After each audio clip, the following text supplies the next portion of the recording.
Hello everyone, welcome to the channel Unacademy CA final. तो आज की क्लास में अपन देखेंगे जो अपन एक प्रॉफिट मैक्सिमाइजेशन मॉडल पढ़ा था उसके बेस के कुछ प्रैक्टिकल क्वेश्चन जो आपके मॉड्यूल में दे रखे हैं और जो एग्जाम में आए हुए हैं उस मॉडल के बेस पे जो प्रैक्टिकल क्वेश्चन है वो अपन आज देखेंगे। अगर आपको सीए फाइनल की सभी क्लासेस की अनअकैडमी पे क्लासेस देखनी है, लाइव क्लासेस देखनी है, तो आपको अनअकैडमी प्लस का सब्सक्रिप्शन लेना होगा। उसके लिए आपको सबसे पहले अनअकैडमी लर्निंग ऐप इंस्टॉल करना होगा, उसमें आपको प्लस सब्सक्रिप्शन लेना होगा सीए फाइनल वाला। इसमें आपके लिए फ़ायदा एक ये चीज़ और है कि आप अपनी रिक्वायरमेंट के अकॉर्डिंग 1 मंथ का, 3 मंथ का, 12 मंथ्स का अपनी अकॉर्डिंग सब्सक्रिप्शन ले सकते हो, जिसमें आप सभी क्लासेस एक साथ देख सकते हो, लाइव क्लासेस, और अपने डाउट्स वगैरह, क्वेरी वगैरह रेस कर सकते हो क्लास के दौरान। अगर आप मेरा coupon code Atul CA use करते हो तो आपको 10% का ऑफ मिल जाएगा। तो जो आज की क्लास रहने वाली है वो रहने वाली है प्रॉफिट मैक्सिमाइजेशन मॉडल पे प्रैक्टिकल क्वेश्चन जो दे रखे हैं। प्रॉफिट मैक्सिमाइजेशन मॉडल पे जो प्रैक्टिकल क्वेश्चन दे रखे हैं आपके मॉड्यूल में या पुराने पास्ट एग्जाम्स के, वो अपन यहाँ सोल्व करेंगे। प्रॉफिट मैक्सिमाइजेशन मॉडल में अपन ने पढ़ा था प्रॉफिट का मैक्सिमम होगा जब आपका मार्जिनल रेवेन्यू मार्जिनल कॉस्ट के इक्वल हो जाएगा। मार्जिनल कॉस्ट मतलब वेरिएबल कॉस्ट, मार्जिनल रेवेन्यू मतलब A - 2BQ। Optimum selling price क्या होगी? जो सेलिंग प्राइस आपको मैक्सिमम प्रॉफिट देती है, उसका फॉर्मूला क्या है? P = A - BQ। A मतलब वो सेलिंग प्राइस जहाँ पे आपका सेल्स जीरो हो जाए। दूसरा B मतलब change in price upon change in quantity. Q मतलब quantity demanded.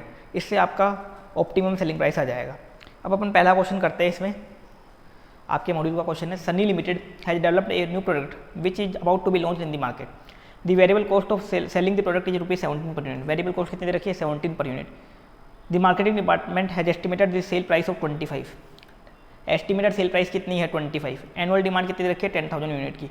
However if the selling price is set about 25, अगर आप 25 रुपये से ज़्यादा रखते हो, sales demand would fall by 500 units for each 0.50 increase about 25। क्या बोल रखा है? आपकी डिमांड 500 यूनिट से कम हो जाएगी अगर आप 50 पैसे से सेल प्राइस बढ़ाओगे। तो 50 पैसे से बढ़ाते ही 500 यूनिट से आपकी डिमांड कम हो जाएगी, आपको बता रखा है। Similarly if the price is below 25, और अगर आप प्राइस कम रखोगे तो आपकी डिमांड 500 यूनिट से बढ़ जाएगी। अगर 50 पैसे से प्राइस कम करोगे तो आपकी डिमांड 500 यूनिट से बढ़ जाएगी, ये बता रखा है। रिक्वायर्ड पूछा क्या है आपको? Determine the price which would maximise Sunny Limited profit. आपको वो प्राइस निकालनी है जो सनी लिमिटेड के प्रॉफिट को मैक्सिमाइज करते हैं, मैक्सिमम सेलिंग प्राइस आपको निकालनी है। तो अब अपन इस क्वेश्चन को सोल्व करते हैं। सबसे पहले देखते हैं इसमें marginal revenue equals to marginal cost या वेरिएबल कॉस्ट। ये अपन ने फॉर्मूला लगाया। मार्जिनल रेवेन्यू क्या होता है? A - 2BQ। Marginal cost equals two variable cost होती है। P का प्राइसिंग का फॉर्मूला क्या होता है? A - BQ। यही तो फॉर्मूला होता है सेलिंग प्राइस निकालने का। P क्या होता है जिसमें? Optimum selling price. A क्या होता है जिसमें? Price at which demand is 0। B क्या होता है? Change in price upon change in quantity. और Q क्या होता है? Quantity demanded. ये चीज़ें होती हैं, अपन ने फॉर्मूले में लिख दी। आपके पास P नहीं है, आपके पास Q नहीं है कि कितनी क्वांटिटी पे होगी। A क्या होता है? उस सेलिंग प्राइस, वो सेलिंग प्राइस जहाँ पे आपकी डिमांड 0 हो जाए, दे नहीं रखी, अपन को निकालनी पड़ेगी। अभी डिमांड कितनी है? 10,000 यूनिट है। 10,000 यूनिट कितने प्राइस पे है? 10,000 यूनिट की डिमांड है और किस प्राइस पे है? 25 रुपये। अगर आप 25.5 कर देते हो, 25 रुपये 50 पैसे, 50 पैसे से अगर आप सेलिंग प्राइस बढ़ा देते हो तो आपकी डिमांड हो जाएगी, कितनी हो जाएगी? 9500 यूनिट्स। और अगर आप 25 पैसे से, और अगर आप 50 पैसे से और बढ़ा देते हो, मतलब 26 कर देते हो, तो आपकी डिमांड हो जाएगी 9000 यूनिट्स। और आप बढ़ा देते हो, और सेलिंग प्राइस और बढ़ा देते हो, मतलब 26 रुपये 50 पैसे कर देते हो, कितनी हो जाएगी? 8500 यूनिट्स। तो ऐसा करके आप क्या निकाल लो? कौन सी प्राइस पे आपकी डिमांड 0 होगी, कौन सी प्राइस पे आपकी डिमांड 0 होगी, वो निकालो आप। तो इस एग्जाम्पल के अकॉर्डिंग शायद 35 पे क्या हो जाएगी आपकी डिमांड? 0 हो जाएगी। करके देख लो, 35 पे क्या हो जाएगी आपकी डिमांड? 0 हो जाएगी। ये 35 आ गया। तो A क्या आया? 35। B क्या दे रखा है? Change in price upon change in quantity. Change in price कितना दे रखा है? 0.50 पैसे, 0.50 पैसे। और डिमांड कितनी चेंज हो रही है आपकी? 500 यूनिट से। ये अपन ने B भी निकाल लिया, A भी निकाल लिया, B भी निकाल लिया। क्वांटिटी डिमांडेड अपने पास है नहीं, P अपने पास है नहीं। अपन आ गए ऊपर वाले फॉर्मूले में। ऊपर वाला फॉर्मूला क्या था, marginal revenue equals to marginal cost, A minus 2BQ equals to marginal cost. बताओ मार्जिनल कॉस्ट कितनी दे रखी है क्वेश्चन में, 17 रुपीज़। कितनी दे रखी है, 17 रुपीज़ दे रखी है। ये दे रखी है marginal cost 17 rupees. A minus 2BQ equals to 17। A कितना था 35 माइनस 2 इंटू बी कितना दे रखा है 0.50 अपॉन 500 और क्यू कितना दे रखा है, क्यू दे नहीं रखा आपको, इक्वल्स टू 17। इसको सोल्व करके अपन क्या निकाल सकते हैं, क्यू निकाल सकते हैं। देखो क्यू निकालो कितना आएगा,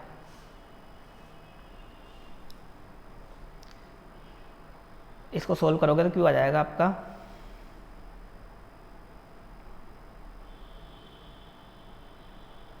तो क्यू आएगा 9000 यूनिट्स।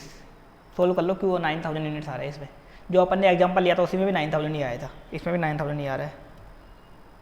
क्यू आ गया। अब प्राइस का फॉर्मूला क्या होता है, ए माइनस बी क्यू।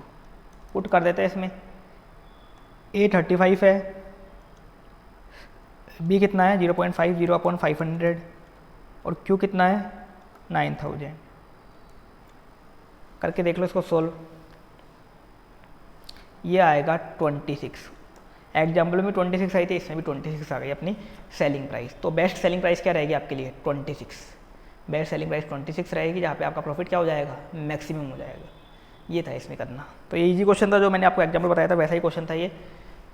तो सेलिंग प्राइस कितनी दे रखी थी आपको, 17 दे रखी थी करंट सेलिंग प्राइस। डिमांड बता रखी थी 10,000 यूनिट, वेरिएबल कॉस्ट 17 बता रखी थी और सेलिंग प्राइस 25 बता रखी थी। अगर आप 50 पैसे से सेलिंग प्राइस बढ़ाते हो तो डिमांड 500 यूनिट से कम हो जाएगी, ये बोल रखा था आपको, ये आपको डिटेल दे रखी थी। और 50 पैसे से सेलिंग प्राइस कम करते हो तो डिमांड 500 यूनिट से बढ़ जाएगी। आपको ऑप्टिमम सेलिंग प्राइस निकालनी थी, जो बेस्ट सेलिंग प्राइस रहेगी आपके बिजनेस के लिए, वो आपको सोल्व आउट करनी थी। तो अपन ने वही फॉर्मूला लगाया प्रॉफिट मैक्सिमाइजेशन मॉडल का, marginal revenue equals to marginal cost, और उससे अपन ने ये सेलिंग प्राइस निकाल ली। आंसर क्या आया 26 आंसर आया इसका। बिल्कुल ईजी क्वेश्चन था, जो मैंने आपको एग्जाम्पल करवाया था वैसा ही क्वेश्चन था ये।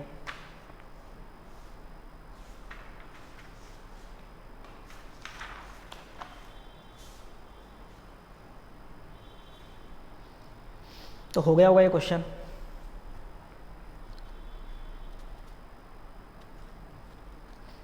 इसको आप वैसे भी कर सकते थे, टेबल बना के भी कर सकते थे, लेकिन उसमें दिक्कत आती, उसमें ज़्यादा कैलकुलेशन करनी पड़ती। इसमें 2 फॉर्मूले से काम चल गया। तो टेबल बना के भी कर सकते थे, पूरे मार्क्स मिलते हैं इसमें। अब अगला क्वेश्चन जो देखने जा रहे हैं, ये आपका एग्जाम में आया हुआ क्वेश्चन है May 19 में। मैंने बोला था May 19 में पूरा पेपर इसी चैप्टर से भरा हुआ था। तो May 19 में एक क्वेश्चन आया था 20 मार्क्स का। इस क्वेश्चन को और देख लेते हैं अपन। अगला क्वेश्चन May 19 में आया हुआ क्वेश्चन है।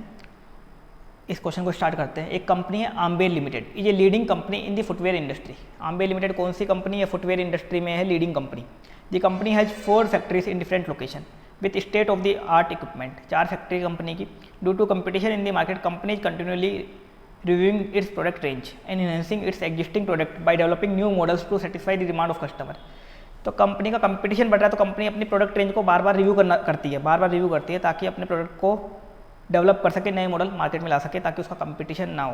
The company currently has production facility which has capacity of 3500 standard hours per week.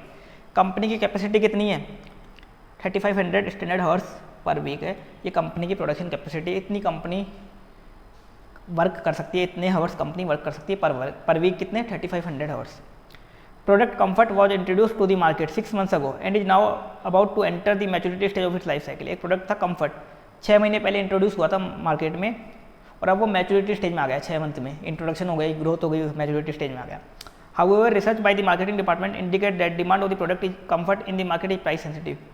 Research की पता चला कि वो प्रोडक्ट है कंफर्ट, उसकी डिमांड प्राइस सेंसिटिव है। प्राइस सेंसिटिव मतलब अगर आप प्राइस बढ़ाते हो, सेलिंग प्राइस बढ़ाते हो तो डिमांड कम हो जाती है, और सेलिंग प्राइस कम करते हो तो डिमांड बढ़ जाती है।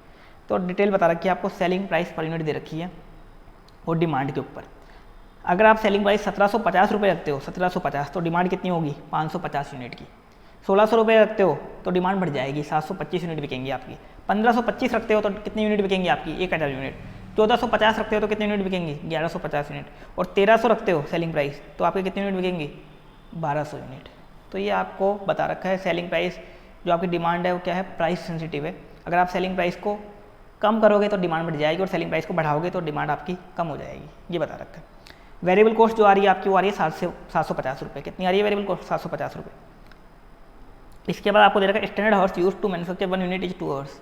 1 यूनिट बनाने में कितने घंटे लगते हैं? 2 घंटे लगते हैं। 1 यूनिट बनाने में 2 घंटे लगते हैं, आपको बता रखा है। ये डिटेल दे रखी है, आगे की डिटेल अपन बाद में देखेंगे। पहले अपन फर्स्ट पार्ट करते हैं। Advice which of the following of the above 5 selling price should be charge for product comfort in order to maximise its contribution during its maturity stage. आपको एडवाइस करना है कंपनी को कि जो 5 सेलिंग प्राइस दे रखी है इनमें से कौन सी सेलिंग प्राइस वो फॉलो करे ताकि उसका कंट्रीब्यूशन मैक्सिमाइज हो जाए। कोई दिक्कत नहीं है, 5 प्राइस पे अपन कंट्रीब्यूशन निकाल लेते हैं, देख लेते हैं कौन से में मैक्सिमाइज होगा। सिंपल सा क्वेश्चन है, पहला वाला क्वेश्चन एकदम इजी क्वेश्चन है। तो कौन कौन सी सेलिंग प्राइस दे रखी है आपको?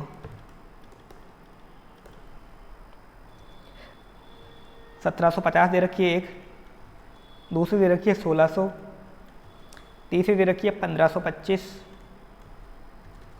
चौथी दे रखी है 1450 और पांचवी दे रखी है 1300। डिमांड कितनी रहेगी? डिमांड आपको बता ही रखी है 550, 725, 1000, 1150 और 1200। वेरिएबल कॉस्ट कितनी है? 750 माइनस वेरिएबल कॉस्ट लेस कर देते हैं पर यूनिट। वो तो सेम रहेगी, वेरिएबल कॉस्ट पर यूनिट हमेशा क्या रहती है? सेम। मैंने आपको समझाया था वेरिएबल कॉस्ट पर यूनिट हमेशा क्या रहती है? सेम। तो 750 रुपये मैंने लेस कर दिए।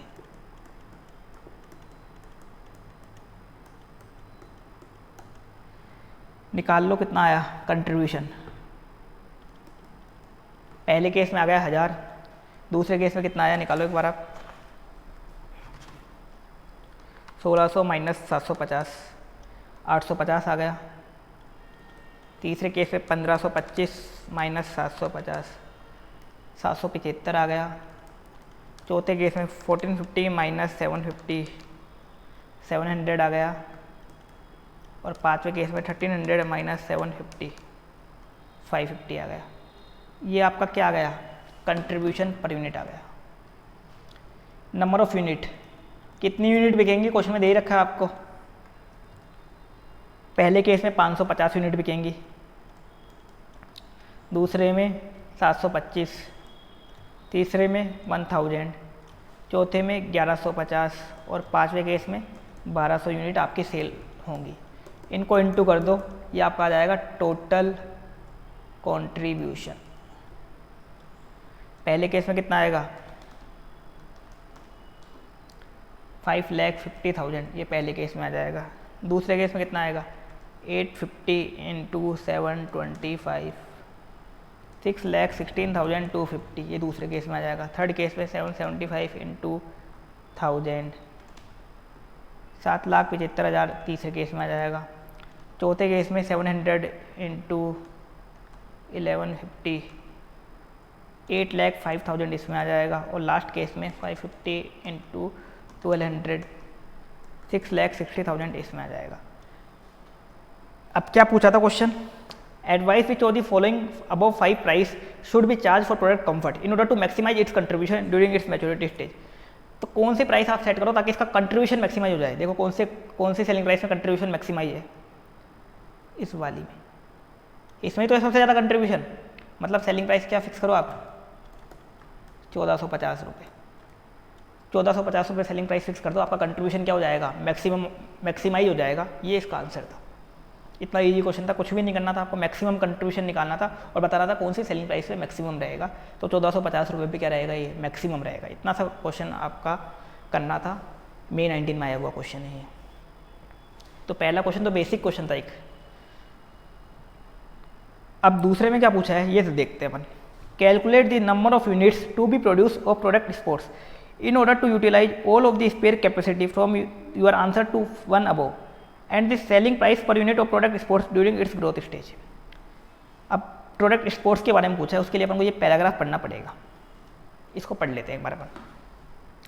Product sports was introduce to the market 2 months ago using a penetration pricing policy. एक स्पोर्ट्स प्रोडक्ट है जो 2 महीने पहले आपने लॉन्च किया था पेनिट्रेशन प्राइसिंग को फॉलो करके, and is now about to enter its growth stage. अब वो ग्रोथ स्टेज में एंटर हो रहा है। Each units has a variable cost of ₹545 per unit. Variable cost कितनी आ रही है उसकी? 545 and takes 2.50 standard hours to produce. और एक यूनिट बनाने में कितने घंटे लगते हैं? 2.5 घंटे। एक यूनिट बनाने में 2.5 घंटे लगते हैं।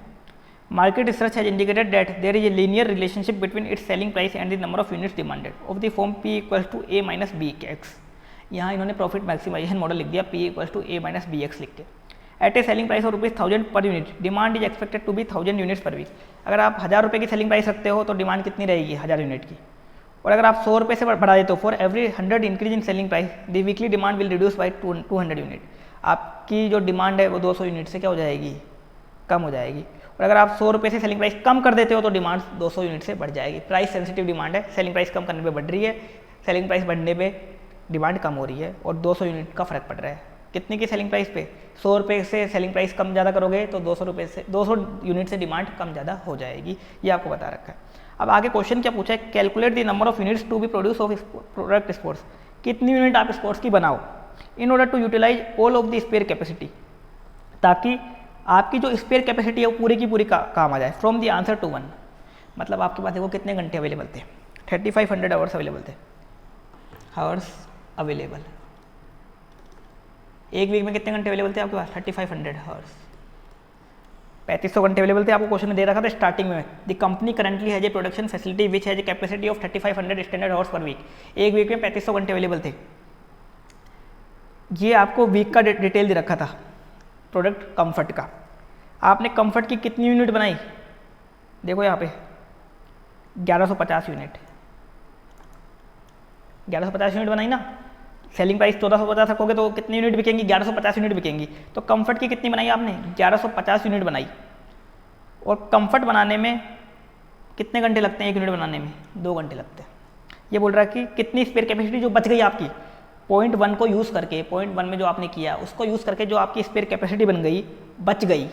पॉइंट 1 में जितना यूज़ कर लिया उसके बाद जितनी बच गई, पॉइंट 1 में जितना यूज़ कर लिया आपने उसके बाद जितनी बच गई उसमें क्या बनाना है आपको, स्पोर्ट्स बनाना है।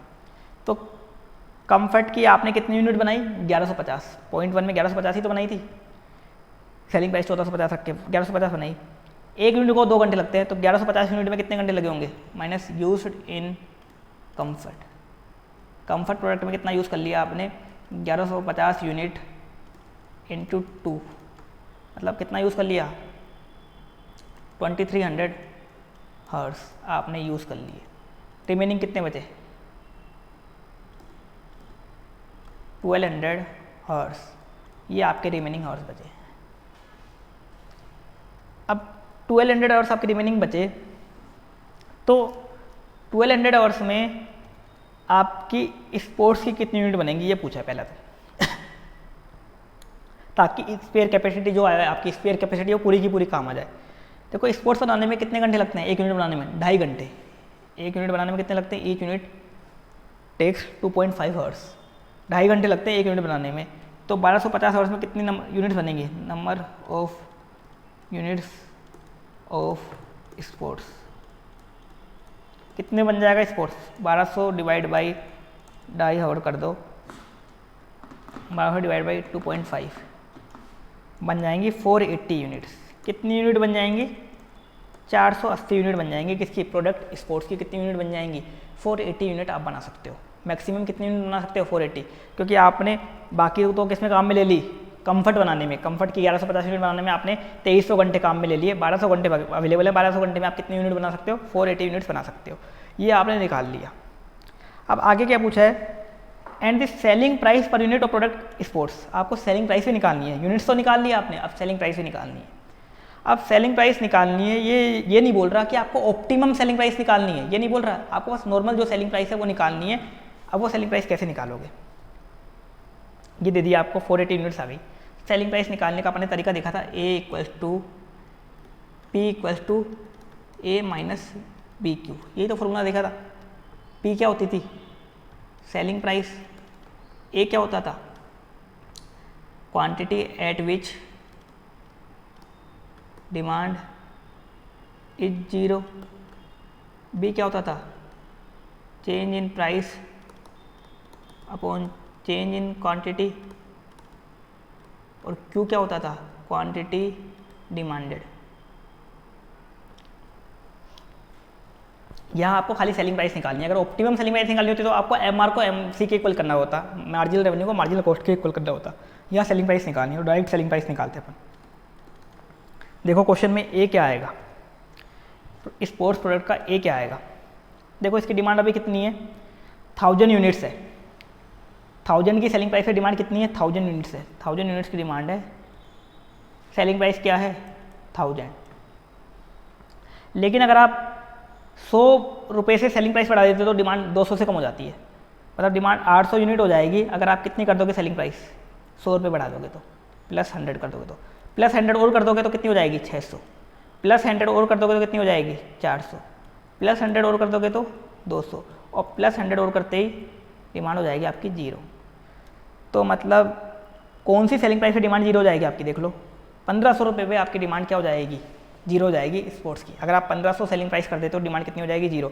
1000 रुपये पे 1000 यूनिट है, 100 रुपये बढ़ाते ही 200 यूनिट कम हो जाती है, तो 1500 रुपये करते ही कितनी हो जाएगी, ये 0 हो जाएगी। ये अपन को पता चल गया, मतलब ए क्या आ गया 1500 आ गया, माइनस बी क्या होता है, change in price upon change in quantity.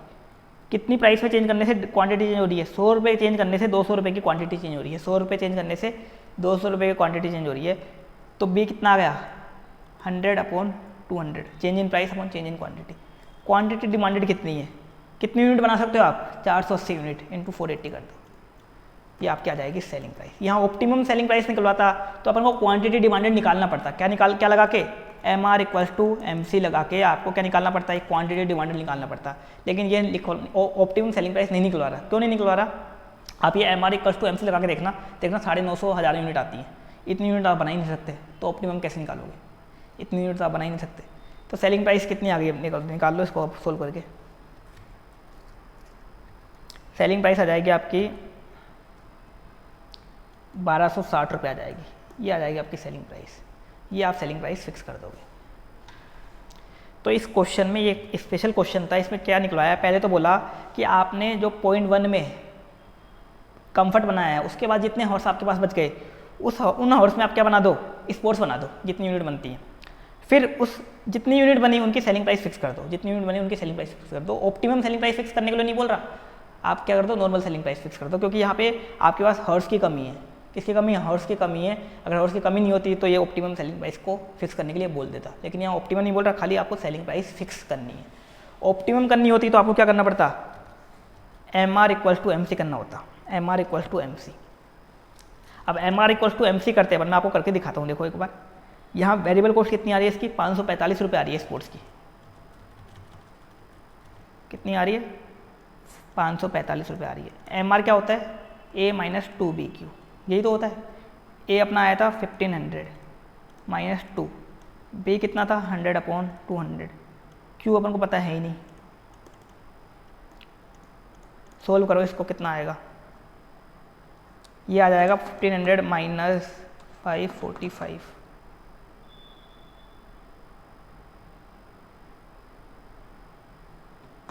ये आ जाएगा Q इक्वल टू 955 यूनिट्स, ये आ जाएगी आपकी Q।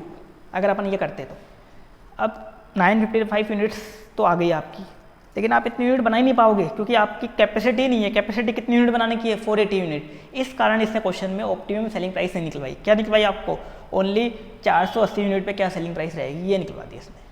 ऑप्टिमम नहीं निकलवाई इसने, 480 यूनिट पे क्या सेलिंग प्राइस रहेगी ये निकलवा दी। तो जो क्वांटिटी इसने दे रखी थी उसी को यूज़ करके अपन ने क्या निकाल दी, सेलिंग प्राइस निकाल दी। ये था। अगर ऑप्टिमम सेलिंग प्राइस निकलवाता तो आपको क्यों निकालना पड़ता, पहले MR इक्वल्स टू MC लगा के, फिर आपको क्या निकालनी पड़ती, सेलिंग प्राइस निकालनी पड़ती, जैसे अपन ने एग्जाम्पल में किया था और पिछले क्वेश्चन में किया था। ये बात थी इसमें, इस कारण नहीं निकलवाई। तो ऑप्टिमम दे तो ही निकालनी है, ऐसे नहीं कि ज़बरदस्ती आपको ऑप्टिमम सेलिंग प्राइस निकालनी है। खुद पूछे ये तो ही आपको क्या करनी है, ऑप्टिमम सेलिंग प्राइस कैलकुलेट करनी है, नहीं तो ऑप्टिमम सेलिंग प्राइस आपको कैलकुलेट नहीं करनी। तो इस तरह का ये क्वेश्चन आया था, 20 मार्क्स का क्वेश्चन आया था। 2 क्वेश्चन तो इसमें ये थे और एक क्वेश्चन जो अपन ने कल मैंने बताया था आपको केस सिनेरियो वाला, वो इंट्रोडक्शन ग्रोथ मैच्योरिटी डिक्लाइन वाला, स्कीमिंग और पेनिट्रेशन वाला, वो क्वेश्चन था इसमें। तो इस तरह से 20 मार्क्स का ये क्वेश्चन था। वो एथनिक वाला जो मैंने बताया था ना, वो इसमें और था साथ में, और उसके साथ ये क्वेश्चन आया था 20 मार्क्स का। काफ़ी ईजी क्वेश्चन था दिखने में और कैलकुलेशन भी काफ़ी ईजी थी इसकी। आप देखो तो दोनों पॉइंट काफ़ी ईजी थे और जो थ्योरेटिकल है वो तो मैंने आपको बता ही दिया, तो वो भी ईजी था। तो इस तरह का क्वेश्चन था। पहले क्वेश्चन में क्या करना था आपको, कंफर्ट की सेलिंग प्राइस फिक्स करनी थी, कौन सी बेस्ट रहेगी ताकि उसका कंट्रीब्यूशन मैक्सिमाइज हो जाए। तो कौन सी बेस्ट आई, 1450 रुपये बेस्ट आई। इसमें कितनी यूनिट बनाई आपने, 1150 यूनिट। अब दूसरे को बताना था कि स्पोर्ट्स की कितनी यूनिट बना सकते हो ताकि आपकी कैपेसिटी यूज़ हो जाए। तो आपकी कैपेसिटी थी 3500 घंटे की, 3500 घंटे में से अपन ने 2300 घंटे तो अपन ने इसमें काम में ले लिए कंफर्ट में, बाकी बचे घंटे में अपन ने क्या बना दिया, स्पोर्ट्स बना दिया 480 यूनिट। अब पूछा स्पोर्ट्स की सेलिंग प्राइस फिक्स कर दो, तो सेलिंग प्राइस का फिक्स करने का अपने फॉर्मूला लगाया A - BQ और इसमें वैल्यू डाल दी, अपनी सेलिंग प्राइस फिक्स हो गई। ऑप्टिमम सेलिंग प्राइस नहीं निकलवाई, ऑप्टिमम निकलवाता तो अपन को क्या करना पड़ता, MR = MC करना पड़ता, तब जाके क्या आती, ऑप्टिमम सेलिंग प्राइस आती। तो ये कुछ क्वेश्चन दे रखे थे आपके मॉड्यूल में, प्रॉफिट मैक्सिमाइजेशन मॉड्यूल से रिलेटेड क्वेश्चन ये दे रखे थे जो मैंने आपको करवा दिए आपके SM वगैरह में। एक क्वेश्चन और दे रखा था, लेकिन वो क्वेश्चन ट्रांसफर प्राइसिंग से रिलेटेड है, प्रॉफिट मैक्सिमाइजेशन मॉडल का क्वेश्चन है, लेकिन वो जब आप ट्रांसफर प्राइसिंग वाला चैप्टर कर लोगे, चैप्टर नंबर 9, तब जाके होगा। तो वो क्वेश्चन मैंने इसमें कवर नहीं किया क्योंकि वो ट्रांसफर प्राइसिंग से रिलेटेड क्वेश्चन है। बाकी मैंने जो क्वेश्चन दे रखे थे वो मैंने आपको यहाँ कवर कर लिए। तो अपन ने जो प्रैक्टिकल क्वेश्चन थे प्रॉफिट मैक्सिमाइजेशन मॉडल के, वो भी कवर कर लिए। सबसे पहले अपने फुल कॉस्ट मेथड के किए थे, फिर ROI बेस्ड मेथड के क्वेश्चन कर लिए, फिर प्रॉफिट मैक्सिमाइजेशन मॉडल के जो आपके मॉड्यूल वगैरह में प्रैक्टिकल क्वेश्चन दे रखे थे ओल्ड कोर्स वगैरह में, सारे अपन ने कर लिए। अभी भी कुछ मिसलेनियस क्वेश्चन बचे हुए हैं, स्पेशल क्वेश्चन, वो अपन और देख लेंगे। बाकी अपने मेनली प्रैक्टिकल क्वेश्चंस चैप्टर 7 के हो चुके।